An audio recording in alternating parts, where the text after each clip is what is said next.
There's little argument that Satchel Page threw more pitches over a longer period of time than anyone else in recorded history. Major league players at the time, Babe Ruth included, are quoted as saying that he threw as hard as, or maybe harder than Bob Feller, who was clocked at 100 miles an hour.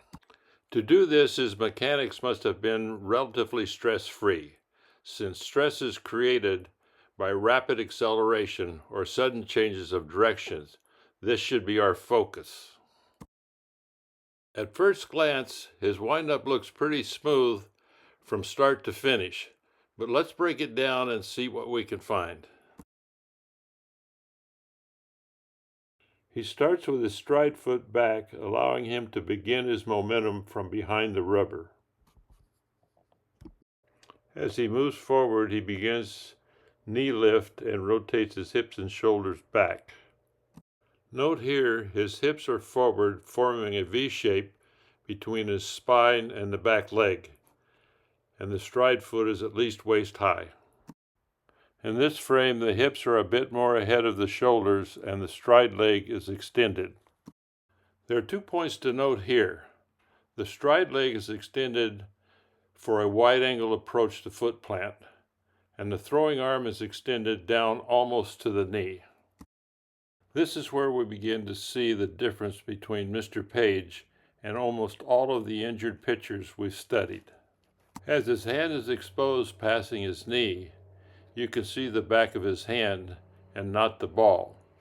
This is significant because it shows that the shoulder is already rotated outward early in the process.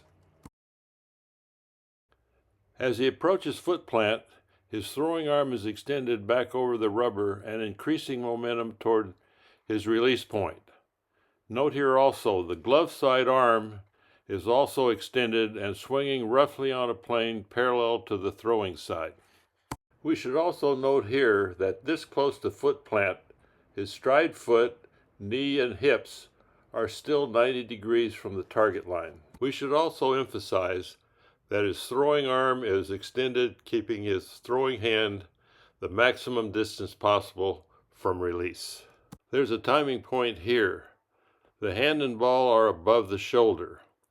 This puts the linear momentum in a position to efficiently accelerate the arm forward. Also, the glove side arm is extended and on plane with the shoulder line. This puts him in a position to forcefully bring his glove to his hip to create a reaction force to accelerate the throwing shoulder forward. As the elbow begins its flexion, the hand and ball continue their momentum toward release. Also note that the ball is in front of the hand, showing that the shoulder is already rotated outward. By measuring acceleration rates and speed of direction change, we found this position to be where the greatest forces are applied on the structures being injured.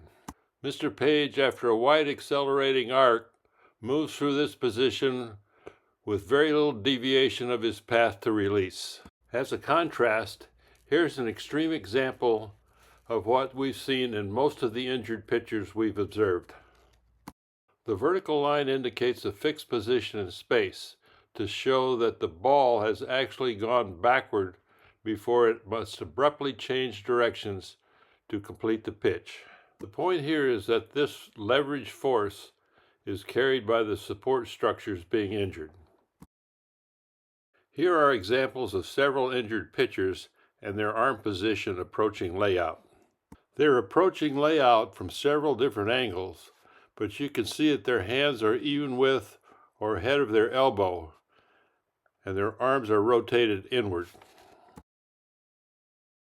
Mr. Page avoids this stress by his continuous acceleration forward, keeping his hand behind his elbow and rotating his arm outward from the start. He finishes his pitch staying down, letting his arm and shoulders decelerate smoothly without any recoil. In summary, as we watch Mr. Page in slow motion, remember, stress is created by rapid acceleration or abrupt change of direction. Here, see how he avoids both by using a long acceleration distance, almost 360 degrees, that is uninterrupted by hesitation or change of direction.